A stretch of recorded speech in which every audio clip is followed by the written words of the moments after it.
Hello everyone. We're supposed to do a live video, but because I'm getting old, mali na yung nadadampot kong mga gadgets. So instead of that, we're recording an episode today, and I'm glad to have an amazing entrepreneur, a strategist with me. And why don't you introduce yourself? Hi everyone. I'm Jonecca. I'm a co-founder of ZentellectCorp. It's a personal development and training solutions provider. And I'm also a success coach. I do help professionals achieve the greatness in them, increase their revenue growth through mind programming techniques or neuro-linguistic programming. In layman's term, anong ginagawa mo? How do you add value to your clients? I add value to the client by creating content. Content on my website, my personal page, Facebook, and also I give out value by providing them advice, coaching, and sometimes I also do videos and send it out to my audience. I want to find out more about, how, I want to pick your brain. I want to find out how you think. Pick my brain, Yeah. So, is there a rule of thumb? Like, parang meron bang structure? Let's say you meet a client and, how do you figure out na? Kasi syempre, iba't-ibang client, iba't-ibang strategy, di ba? At iba-ibang level at definition ng success. So, how do you determine that? Like, first time you see a client? The rule is there is no rule. Kasi with clients, with businesses, different strategies apply. Hindi mo pwedeng i-apply sa business na to, sa client na to, tapos i-apply mo din sa iba.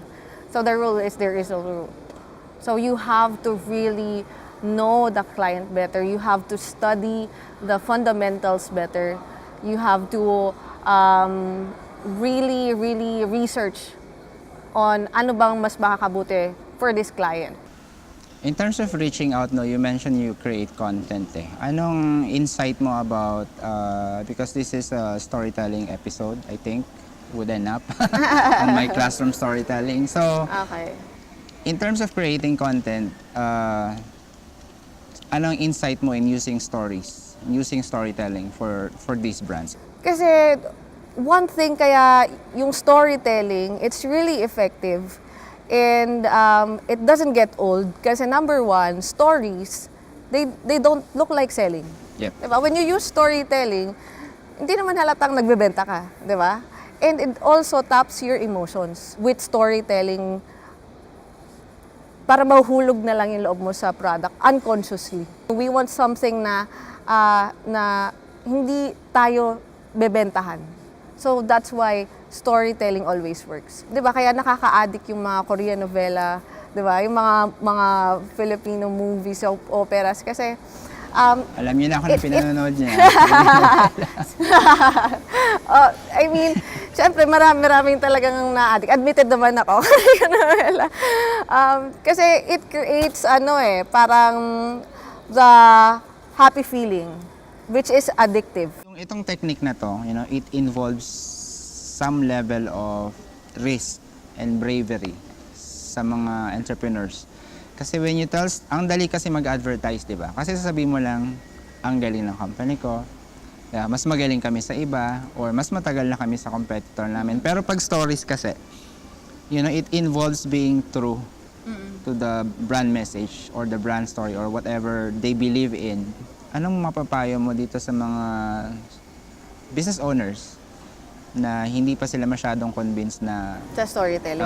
na parang for them, mas mahalaga sa akin mag-advertise kasi may call to action na bibili agad compared to telling stories.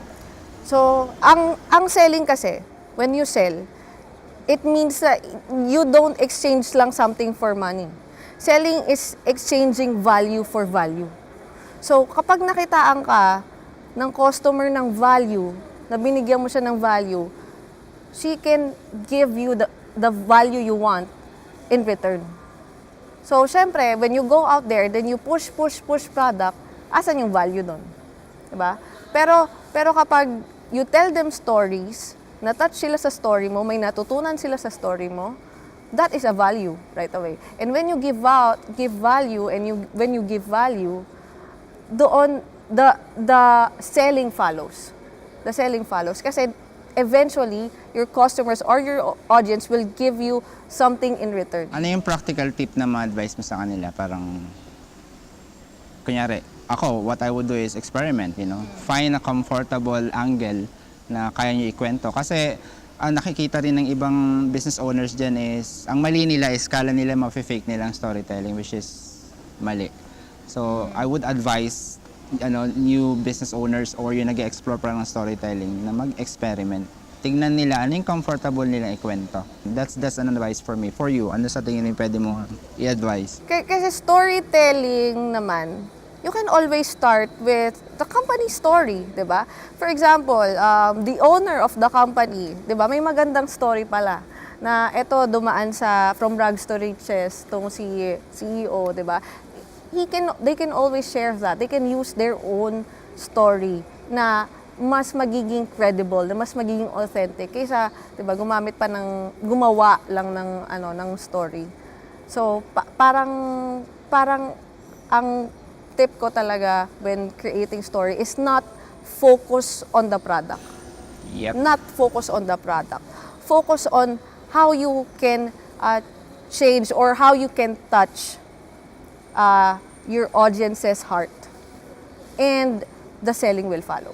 Mas effective if you focus on helping out your audience, giving value, touching their lives, and then your sales will just follow, will just grow. Amazing stuff from the Jedi. Jedi strategies from the Philippines. So, it's cool. So ngayon, lastly, baka meron kang gustong i-promote, baka may concert ka sa mga provinces. Ay, concert talaga. Mall tours ba yan? Okay, mga mall ganyan. tours ka. Sige na, imbitahan mo na yung mga fans mo. Meron akong 4 million followers. Pagdating pa lang. 4 million followers kayo, 4. So, malapit na. Malapit na. Malapit na. So, August 25, 2018, I'll be one of the speakers in the Freelancers Fair. So hope you can join us there. And September 8, I'll be organizing the Asia FinTech and Blockchain Summit. That will be in at Fairmont Hotel, Makati. So, wow, sobrang busy mo pala. hindi naman. So, ayun lang. Marami lang talagang Ako naman sa August 24, matutulog ako. Sa August 25, gigising ako. Yun ang schedule ko. Ayun. Kinabukasan pa yung tulog ko. Okay, thank you very much, Jonecca, for joining this storytelling Thank you. classroom episode. And first time nating merong naging guest. At least, yung sinabi niya, it jives with everything that we have been talking about here in Storytelling Classroom. And it's good na makita natin na more and more people are really, leveraging on telling stories to add value to their clients and to find, a better position of leadership in the industry. I say better position kasi I won't dare say na pangit ang mga position nila, but it would increase, yung probability nila to increase their sale and their brand awareness. So, thank you for watching this episode, and I hope meron kayong napulot sa aming kwentuhan, and you can follow her sa kanyang social media. I'm gonna post it on the comment section and on the call to action section. And thank you, and hope to see you on the next episode of Storytelling Classroom. Yep. Thank you.